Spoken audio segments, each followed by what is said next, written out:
आज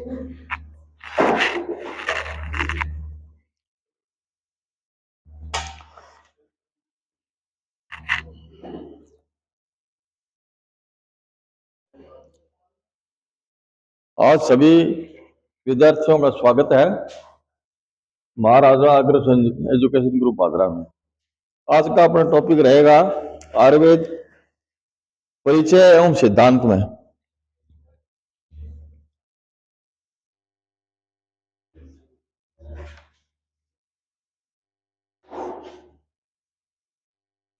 आयुर्वेद परिचय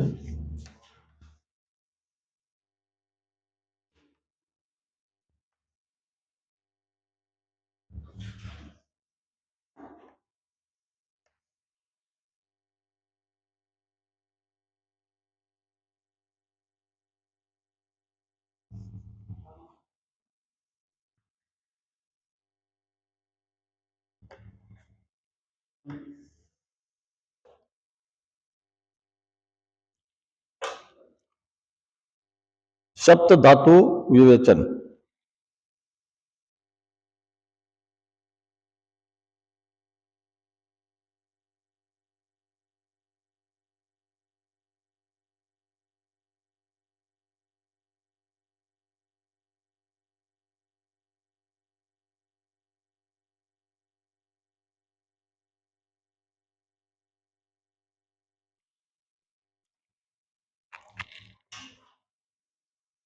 अपन ने शुरू में त्रिगुण के बारे में पढ़ लिया, तीन दोषों के बारे में पढ़ लिया, पंच महाभूत के बारे में पढ़ लिया। ठीक है, सबको याद है क्या ये? हाँ, धातु कौन सी, धातु क्या त्रिगुण कौन से होते हैं? महागुण आप बताओ। हाँ नहीं, ये त्रिदोष है। महागुण कौन से हैं? सत्व रज और तम, ये महागुण है। ठीक है, सप्तक अब आ गया है, धातु अब आएगी। हाँ कल आई नहीं थी क्या? हाँ, थोड़ा सा इनको स्पेशल दिमाग में रखो इस चीजों को। ठीक है, अब अपने सप्त धातु विवेचन के बारे में पढ़ेंगे। शरीर का धारण व पोषण करने वाले को धातु कहते हैं। ठीक है, शरीर को पोषण करने वाले को धातु कहते हैं। वातादि दोषों मलों उपधातुओं की उपेक्षा रस आदि धातुएं शरीर का धारण व पोषण अधिक करती है। धातु कौन कौन सी है? रस, रक्त, मांस, मेद, अस्थि, मज्जा और शुक्र। हाँ, ये 7 धातुएं हैं, इनका विवेचन कर रहे हैं अभी। धातुओं की संख्या सभी आचार्यों ने धातुओं की संख्या 7 मानी है। कौन कौन सी है? रस, रक्त, मांस, मेद, अस्थि, मज्जा और शुक्र। धातुओं का निर्माण कैसे होता है? कि भुक्त आहार से सर्वप्रथम आद्य रस का निर्माण होता है। भुक्त किसको कहते हैं? खाए हुए आहार को। ठीक है, आहार मतलब खाने वाले आहार से सर्वप्रथम आद्य रस यानी सबसे पहले रस बनता है। तत्पश्चात अग्नियों की क्रिया होकर, मतलब भीतर की अपने जठराग्नि वगैरह है ना, उनसे क्रिया करके या क्रिया होकर क्रमशः अन्य रस, रक्त आदि धातुओं का निर्माण होता है। जब आहार सम्यक रूप से पाचित हो जाता है तो इसका प्रसाद भाग, प्रसाद भाग मतलब उसका मेन रस जो है, प्रसाद भाग रस कहलाता है। जो मल भाग है वह किट कहलाता है। उसका जो मल है ना भी वो अलग होंगे, रस भाग अलग हो जाएगा, किट माने मल वो अलग हो जाएगा। तो किट भाग से मूत्र, पुरुष, स्वेद, मल, वात, पित्त, कफ एवं कान, नाक, मुख, गो, रोमकूप, जननेंद्रिय का मल। ठीक है, तात्पर्य यह है कि जैसे आपने भोजन किया, भोजन करने के बाद में मूल रूप जो है रस है, वो रस अलग हो जाएगा और जो मल है ना वो अलग हो जाएगा। जो फिल्टर कहते हैं ना अपन, फिल्टर, तो फिल्टर होने के बाद में रस है वो अलग हो जाएगा। और उसके बाद में वो जो मल है ना, वो कौन कौन से हैं? मूत्र, पुरुष, स्वेद। स्वेद किसको कहते हैं? पसीने को। मल, वात, पित्त, कफ, कान, आंख, नाक।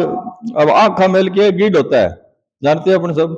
ये जो मल है नहीं, ये अलग हो जाएंगे। प्रसाद रूप आहार से रस, रक्त, मांस, मेद, अस्थि, मज्जा, शुक्र और ओज। सबसे अंतिम जो चीज बनती है इसमें, वो ओज बनती है। इन धातुओं की तथा धातुओं के सारभूत पांचों ज्ञानेंद्रियों के द्रव्य तथा शारीरिक संधियों बंधन करने वाले स्नायु, कंडराएं, स्नायु और कंडराएं इसी से बनती है, ठीक है, आदि अवयवों की पुष्टि होती है। ये सभी मल स्वरूप तथा प्रसाद स्वरूप धात्वें रस एवं मल से पोषित हुई आयु एवं शरीर से अनुसार अपनी उचित मात्रा का शरीर में अनुसरण करती है। इस प्रकार वे स्वस्थ पुरुष की धातुओं को सम बनाए रखती है। जब धातुएं क्षीण व वृद्ध हो जाती है तो आहार रस वृद्धि एवं क्षय द्वारा धातुओं को सम बनाए रखता है तथा कीटमल को सम बनाए रखता है, ठीक है। रस धातु विवरण। रस धातु क्या है इसको देखो आप। रस शब्द रस धातु में अच प्रत्यय लगने से बना है। रस को रस्यते रस अच है, वाचस्पति के अनुसार में रस धातु रसगतो धातु से यह रस बना है और निरंतर गतिशील रहता है। रसना, रसना किसको कहते हैं? जीव को। जीव के ग्राह्य विषय की रस कहते हैं, ठीक है। भुक्त हुए आहार अन्न से पाचन होने के परिणाम स्वरूप शरीर की आद्य धातु को रस कहते हैं। खाए हुए आहार को आदान कर्मा ग्रहण करने वाली प्राणवायु कोष्ठ अमाशय में ले जाती है। अमाशय में जब अन्न प्रविष्ट हो जाता है तो अमाशय में स्थित द्रव्य अर्थात कलेदक कफ द्वारा, कलेदक कफ है नहीं, कफ अपने 5 प्रकार के पड़े थे, उसके अंदर कलेदक आता है एक, हाँ, तो कलेदक रस के द्वारा संघात या कड़ापन छिन्न भिन्न से पाचित होकर पोषक रस बनता है, ठीक है। पोषक रस के स्थायी रस बन जाता है। कलेदक कफ में वर्तमान संयांश से वह आहार कोमल हो जाता है। फिर समान वायु से प्रेरित उदर की प्राचीन पाचकाग्नि प्रबल होकर उचित समय पर सम मात्रा में खाए हुए रस अन्न को आयु की आदि की वृद्धि के लिए उचित रूप से पकाती है। जिस प्रकार एक पात्र में चूल्हे के ऊपर रखा हुआ जल व चावल को पकाकर बाह्याग्नि भात बनाती है, उसी प्रकार अमाशय में रहने वाले आहार को अमाशय के अद्य प्रदेश में रहने वाली पाचकाग्नि उचित मात्रा में पकाकर रस व मल को उत्पन्न करती है। इस प्रकार आहार के पाचन में 6 बातें आवश्यक होती हैं। कौन कौन सी? ऊष्मा, ऊष्मा मतलब अग्नि, वायु यानी समान वायु, कलेज, स्नेह, काल एवं संयोग है। तो ये चीजें काम आती है, उसमें पचने में सहायक होती है। आचार्य सुश्रुत के अनुसार क्या कहा है कि पके हुए आहार का मल पुरुष तथा मूत्र है, 4 भाग रस कहलाता है। यह रस व्यान वायु से प्रेरित होकर शरीर की समस्त रस आदि धातुओं को तृप्त करता है। जितने भी धातु है ना, उसको यह तृप्त करता है रस। आहार का प्रसाद जो है वह शरीर को प्रसन्न तथा तर्पित करता है तथा रक्त को पुष्ट बनाता है, पुष्ट करता है। रस धातु का स्थान हृदय है। रस धातु का स्थान कहाँ है? हृदय। वह हृदय से 24 धमनियों तथा ऊपर जाने वाली 10, नीचे जाने वाली 10 धमनी कितनी होती है? 24। तो 10 ऊपर की तरफ जाती है, 10 नीचे की तरफ जाती है तथा टेढ़ी जाने वाली 4 धमनियां हैं। जो टेढ़ी जाती है ना, वो 4 धमनी में प्रविष्ट होकर संपूर्ण शरीर को रात दिन तृप्त करता है। धमनी का मतलब अपने जो खून चल रहा है ना, ये 24 धमनियों में चल रहा है। 24 धमनी होती है अपने शरीर में, ठीक है, समझ में आ गया ना। आचार्य वाग्भट के अनुसार रस का कार्य क्या है? रस धातु मन की प्रीति, हृदय के आश्वासन तथा रक्त धातु के पोषण से शरीर का उपकार करता है। अच्छा, नीचे है कि पृथ्वी, जल, तेज, वायु तथा आकाश, ये पंच महाभूत है ना, इनसे बने हुए तथा पेय, लेह, भक्ष्य तथा भोज्य करके 4 प्रकार के शीत तथा उष्ण, ऐसे द्विविध वीर्य वाले शीत, उष्ण, स्निग्ध, वृक्ष, विषाद, पिच्छल, मृदु, तीक्ष्ण, इन 8 वीर्य वाले कीवा, गुरु, मंद और आदि अनेक गुण वाले आहार विधि के अनुसार ठीक तरह से प्रयुक्त तथा पाचकाग्नि, पित्त व पाचक रसों द्वारा पूर्ण रूप से पचे हुए आहार रस का जो तेजोभूत सार भाग है उसे रस कहते हैं। रस समझ में आ गया ना, रस कैसे बनता है? ये रस के बारे में चल रहा है मामला, ठीक है। जो अपने वस्तु, जो चीजें खाने की वो खाते हैं, सबसे पहले रस बनता है। उसका मल है, जैसे पुरुष है, मूत्र है, मल है ना जितने भी, वो सब मल बन जाते हैं। तो रस के बाद में फिर आगे रक्त आएगा।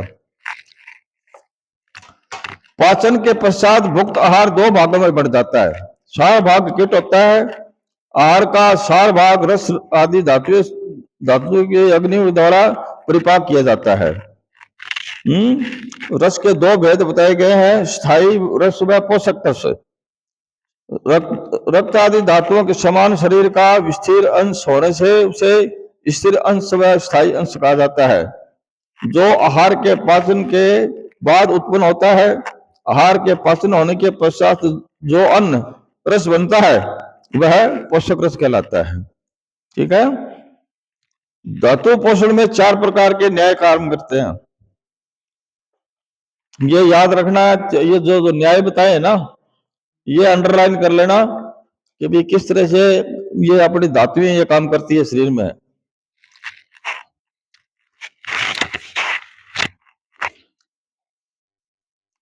धातु पोषण में 4 प्रकार के न्याय कार्य करते हैं।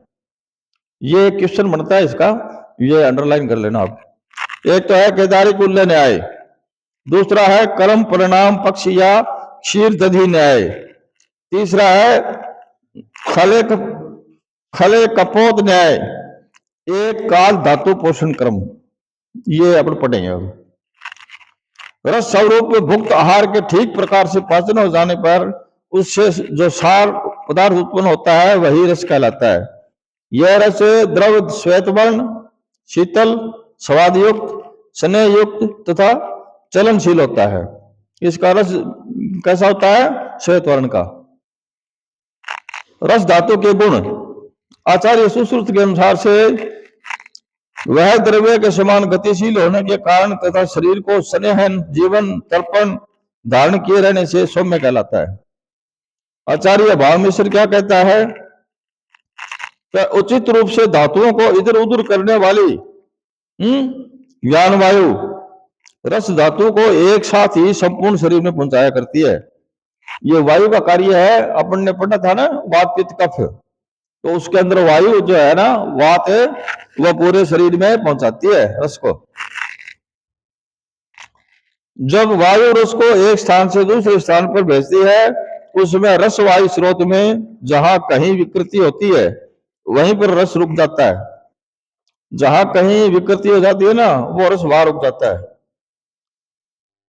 तथा रुके हुए स्थान पर शरीर में रोग उत्पन्न हो जाता है, ठीक है भाई। जैसे मान लो वात रस लेके चलता है और कहीं पित्त गड़बड़ हो रहा है, अपने शरीर के अंदर पित्त है, जहां गड़बड़ हो रहा है तो वो वात रस को लेकर के वहां रुक जाता है। रस पित्त के स्थान पर रस वो रुक जाता है, तो वहां रस रुकने के बाद में फिर क्या है कि वो बीमार हो जाता है आदमी, ठीक है।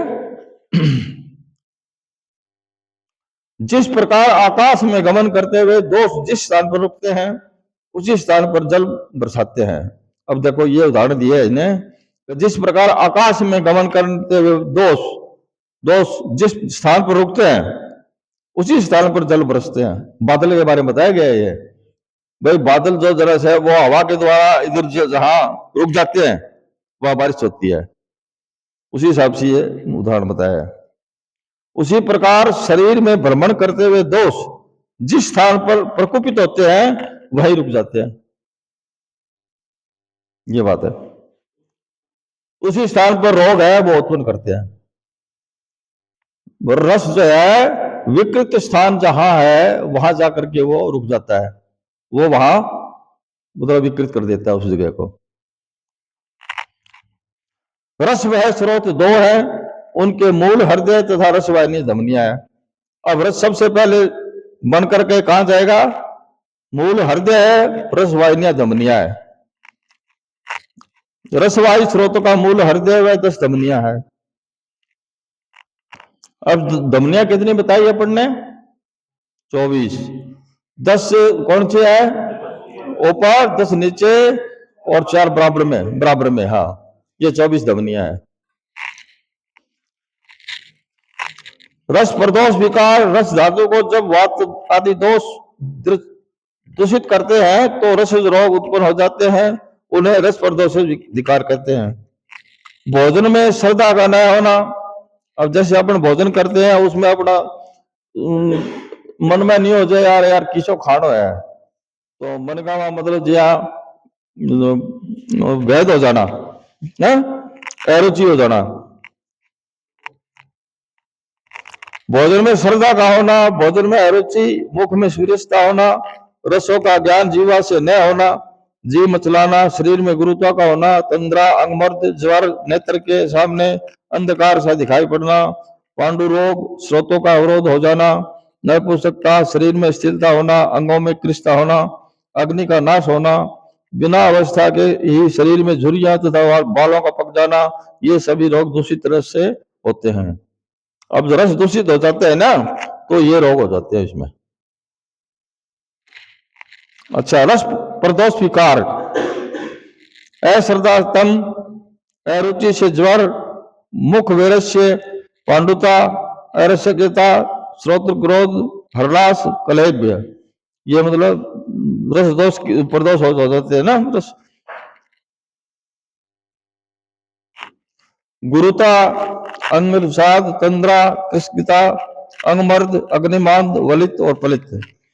अब है रक्त धातु, अपने रस पढ़ लिया, रस के बारे में कोई संशय नहीं है ना, कोई चीज समझ में नहीं आए तो रस के बारे में पूछ लो आप। भाई सबसे पहले खाना खाएंगे तो रस की उत्पत्ति होती है। रस 2 प्रकार के होते हैं, एक तो स्थायी और एक अस्थायी, मतलब जी हाँ चालन करने वाला, चलने वाला। तो उसी हिसाब से क्या है कि अब रक्त, रस के बाद में रक्त बनेगा, ये बराबर, ये मतलब बिया बनेगा, मतलब ये आगे पीछे नहीं, बराबर बनता जाएगा। जैसे रस बन गया, फिर रक्त, फिर मांस, फिर मेद, फिर अस्थि, फिर मज्जा, फिर शुक्र। जैसे आज अपन ने खाना खाया है तो 1 महीने बाद में अपना लास्ट में ओज बनेगा। इतने दिन वो रस है वो अपने शरीर में अपना कार्य करता रहेगा, उसका मल है वो निकलता रहेगा और रस भाग है वो शरीर में रहेगा। वो रस है वो मतलब लास्ट में जाकर के ओज के रूप में बदल जाएगा। ओज क्या है? ओज शरीर की लाली, चमचमाना, मतलब शरीर जिया मुंह चमचमाता रहे, उसको ओज बोलते हैं। भाई कई तो यूं मेली त्रिया जवाड़ा बैठेड़ा हुआ सटपटाइड हुआ है, मैं तो ओज घटूंगा आओ। आजकल क्या है कि जो बच्चे हैं, अब ओज तो स्वाभाविक है लेकिन लोग क्या करते हैं उसको छुपाने के लिए मेकअप करते हैं। तो मेकअप करने से ओज नहीं बनता है। ओज तो अपन भोजन करेंगे, अच्छी डाइट लेंगे, उसके बाद में चमकेगा, ठीक है ना। अच्छा, रक्त धातु,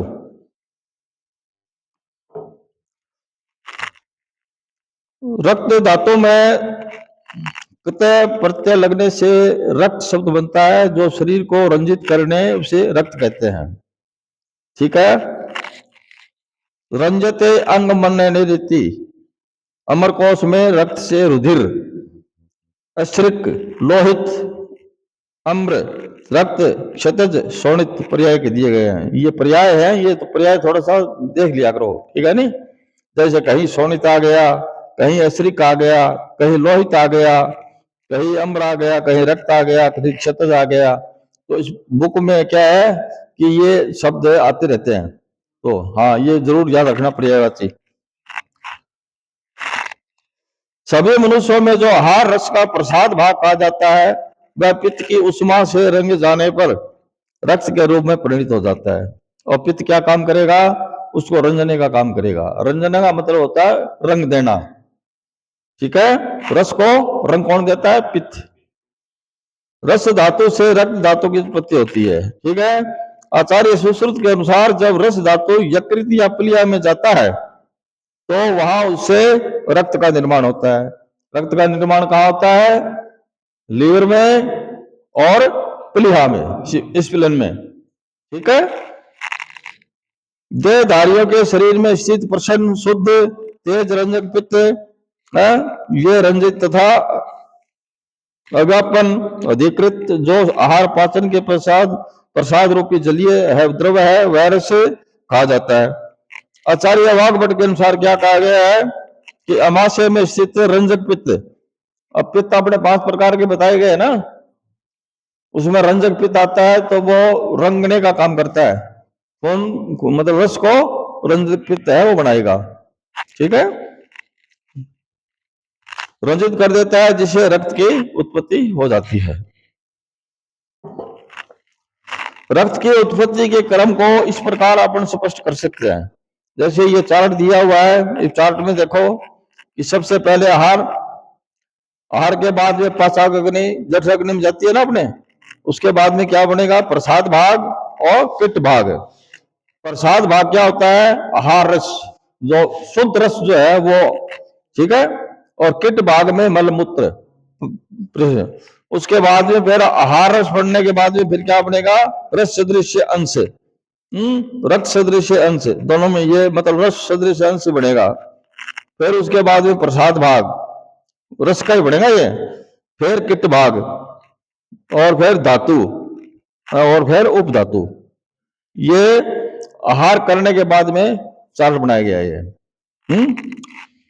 रक्त का स्थान कहाँ है? आचार्य चरक व सुश्रुत ने रक्त की उत्पत्ति स्थान यकृत व प्लीहा माना है, और वाग्भट के अमाशय व सारंगधर ने हृदय माना है। यहीं से वह संपूर्ण शरीर में परिभ्रमण करता है। शुद्ध रक्त का लक्षण क्या लिखा है? तपनीय यानी शुद्ध स्वर्ण, इंद्र गोपक, वीर बहुटी। वीर बहुटी देखी हुई है क्या आपकी?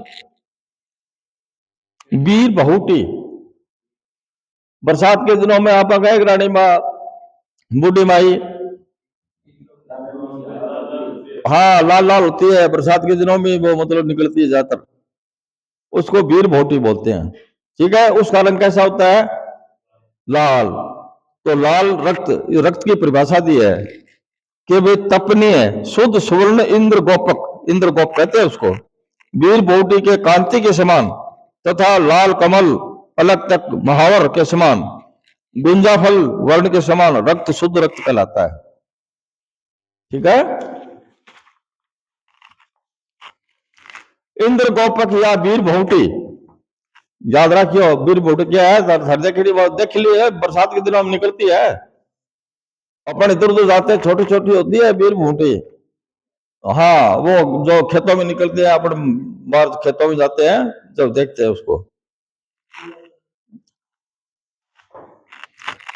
इंद्रगोप या वीर बहुटी के समान लाल वर्ण वाला असहित, न बहुत पतला न अधिक गाढ़ा, विकृत वर्ण वाला न हो, ऐसे रक्त को शुद्ध रक्त समझना चाहिए। शुद्ध रक्त किसको समझना चाहिए? न गाढ़ा हो न पतला हो। ठीक है, और मधुर रस युक्त हल्का नमकीन समशीतोषण असहित कमल की पंखुड़ी इंद्र गोपक वीर बोटी तपाई सोने तथा अविभेड़, अवि माने भेड़, मत्स्य माने खरगोश के सदृश लाल वर्ण वाले रक्त को शुद्ध रक्त कहते हैं।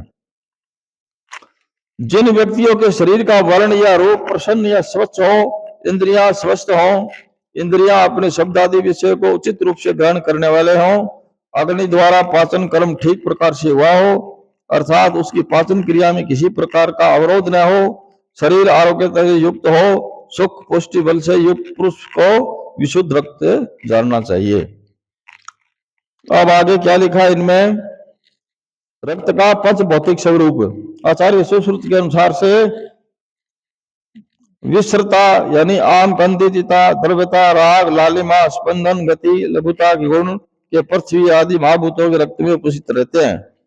विश्रता तो पृथ्वी के गुण है, द्रव्यता जल का गुण है, राग है तेज का गुण है, ये विम्रता ये क्या समझते हो क्या इसको?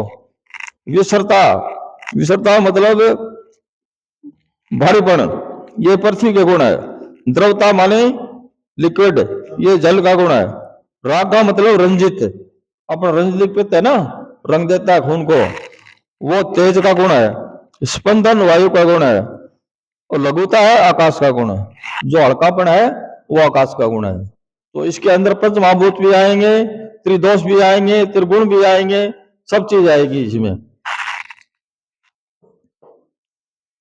विश्रता, द्रवता, राग, चलन, विलय से पृथ्वी आदि रक्त में पंच महाभूतों के गुण पाए जाते हैं। देखो ये पंच महाभूत आ गया इसमें, विश्रता पृथ्वी, राग तेज, द्रवता जल, चलन वायु, विलय आकाश, रक्त का प्रमाण।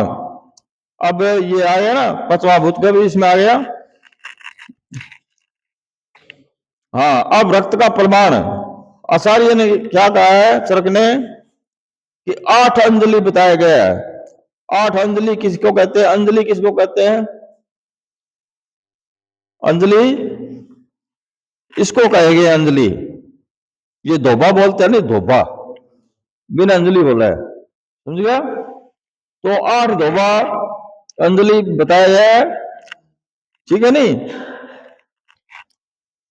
8 अंजलि याद रखना कि अपने आयुर्वेद में 8 अंजलि रक्त का, पूरे शरीर का जो रक्त है वो 8 अंजलि के रूप में है, 8 अंजलि है।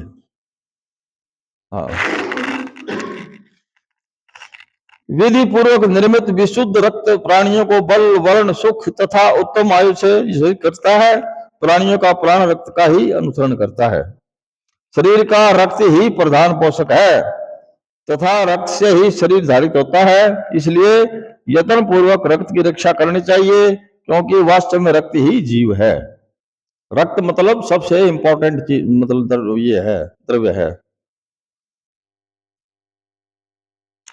कुष्ठ, विसर्प, पिड़का, रक्त पित्त, रक्त प्रदर, गुदा, पाक, मेढपाक, मुखपाक, कलिहावृद्धि, गुलुम, विदर्दी, नीलिमा, कामला, व्यंग्य, पिल्लू, तिलकालक, दद्रु, चमदल, क्षेत्र, पामा, कोट, रक्त मंडल, ये रोग रक्त के दुष्ट के होते हैं। अब जो रक्त अगर प्रकोपित हो जाएगा, दूषित हो जाएगा, तो इस निम्न प्रकार के ये रोग हो जाएंगे। अब आगे सारणी दी है, वही चीज है कि कुष्ठ, विसर्प, पीड़िका, रक्त पित्त, रक्त प्रदर, गुदपाक, मेढपाक, मुखपाक, तुलियावृद्धि, गुलुम, विदर्दी, नीलिमा, कामला, व्यंग्य, पिल्लू, तिलकालक, बदहू, ये सब रोग हैं। ये रोगों के नाम है। आगे आगे जब से रोग आएंगे ना, तब आपको ये बता देंगे भी तुलियावृद्धि किसको कहते हैं, विदर्दी किसको कहते हैं। आगे चैप्टर आएंगे उसमें बताते जाएंगे आपको। अच्छा, अब आता है मांस धातु। आपने रस पढ़ लिया, रक्त पढ़ लिया, अब आएगा मांस। मांस धातु के, मांग धातु से मांस शब्द बना है, जिसका अर्थ है मान या मापने योग्य।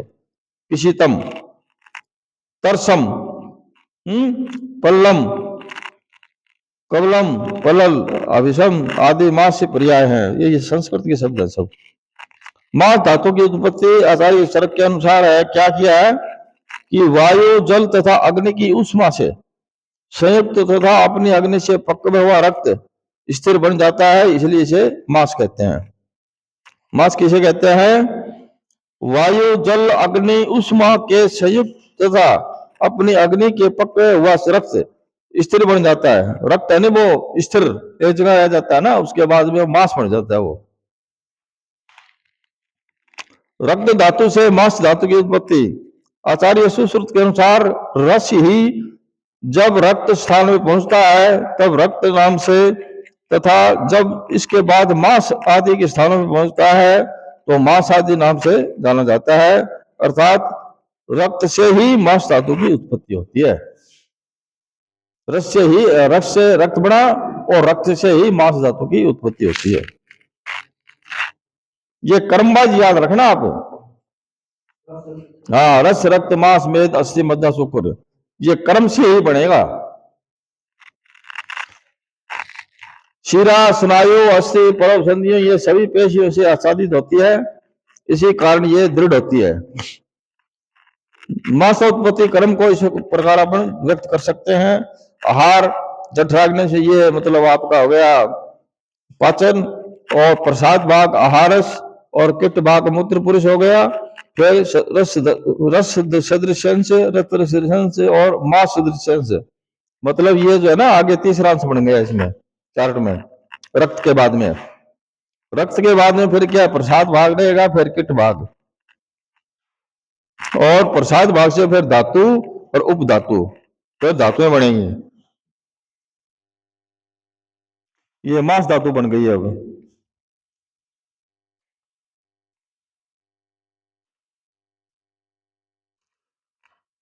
मांस धातु शरीर व मेदो धातु की पुष्टि करता है। मांस वह स्रोत का मूल स्नायु व त्वचा है। मांस वह स्रोत दो है जिनका मूल स्नायु त्वचा तथा रक्त व धमनियां है। एक तो त्वचा किसको कहते हैं, चमड़ी को, ठीक है। हाँ, स्नायु किसको कहते हैं, छोटी छोटी रगा देखा नहीं आप शरीर का, वहां पतली पतली, उसको स्नायु बोलते हैं। और रक्त वह धमनिया, अब आपने शरीर के अंदर जो रक्त बहन लाग रहा है वह धमनी हुआ है।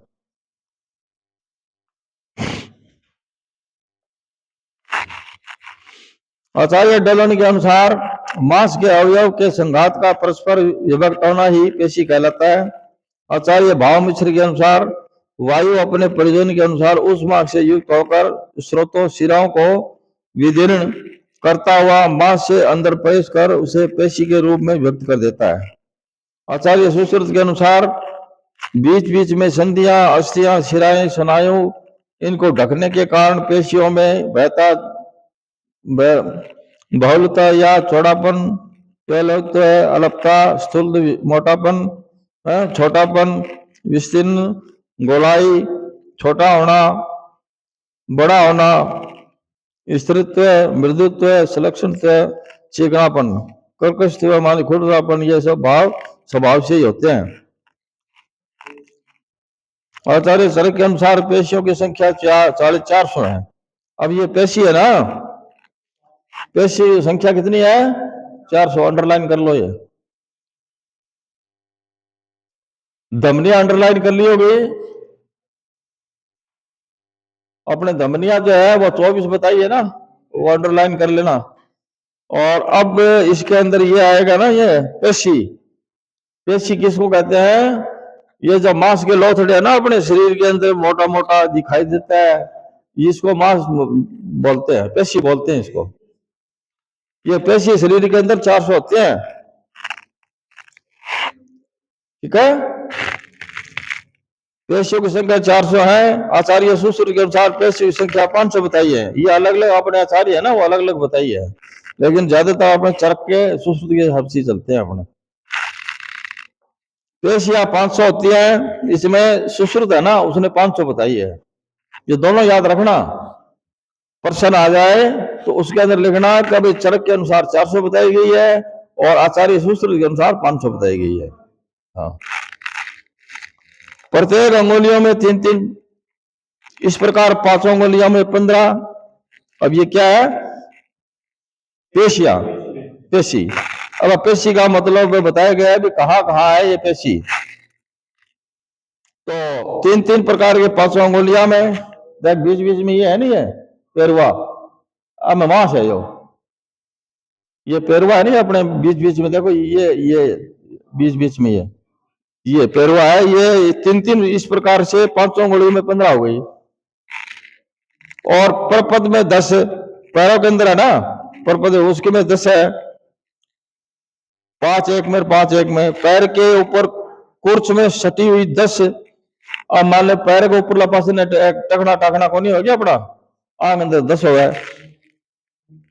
गुल्फ तलों में 10 गुल्फ तथा जानू के बीच में, अब आपने नीचे टकनो और जानू माने गोडा, जो गोडो बोला नहीं आप एना जानू बोला है, इसमें 20 है। जानू में 5, उदेश में 20, वक्षण में 10, इस तरह प्रत्येक पैर में 100, एक पैर के अंदर 100 होती है टोटल, ठीक है। इसी तरह है दूसरे पैर में 200, और दोनों बाहुओं में समझना चाहिए, ये दोनों बाहुओं में 100 है, 100 एक पैर में, 100 एक पैर में, 100 एक हाथ में, 100 एक हाथ में, 400 हो गई पूरी। हाँ, कुल मिलाकर 400 पेशियां हो गई। कोष्ठगत पेशियां, अब देखो भीतर की तरफ बहुत बताइए इन्होंने, गुद द्वार में 3, मेंढर में मूत्र में 1, शेवनी में 1, अंडकोश में 2, नितंब में 5, कुल 10, बस्ती सिर में 2, उदर में 5, पाठ भेद के अनुसार 15, नाभि में 1, पीठ में ऊर्ध्व भाग में सटी हुई 1, दीर्घ 5, कुल 10 पेशियां, पार्श्व में 6, वक्ष स्थल में 10, अक्षक और अंश के चारों ओर उंडुक में 6, इस प्रकार कुल मिलाकर 66 पेशियां हो गई, ठीक है।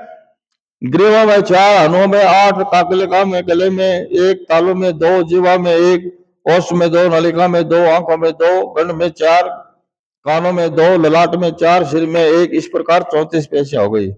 अब 66 और 34 कितने हो गए? 100 हो गई। तो सुश्रुत ने 500 बताई है, 100 ये हो गई।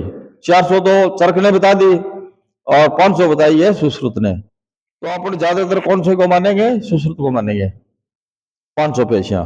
लेकिन ये आपको ध्यान रखनी पड़ेगी कौन सी पेशी कहाँ है, ये याद रखना पड़ेगा इनको, ठीक है। घर पे जाके पढ़ा करो। मांस प्रदोष विकार, अब विकार बताए गए आचार्य चरक के अनुसार मांस प्रदोष विकार निम्नलिखित है। अग्निमांस, अधिमांस, अधिमांस किसको कहते हैं कि मांस ज्यादा हो जाए, मोटा ज्यादा हो जाए, नहीं, पर अधिमांस बोला है। अर्बुद, अर्बुद घूमड़े को कहते हैं। मांस कील, गलसालू, गलसुंडी, पुती मांस, अलजी, गंड, गंडमाला, उपजीवा, ये रोग दूषित मांस से होते हैं। ये सारणी दी हुई है, अधिमांस है, अर्बुद है, मांस कील है, गलसोलक है, गलगुंडी है, मोती पास, अलजी, गलगंड, गंडमाला, ठीक है, मेद धातु। अब मांस आ गया, अब मेद, मेद अपन कल पढ़ेंगे, ठीक है। अब पढ़ दिया रस, रक्त, मांस, 3 पढ़ दिया अपन ने।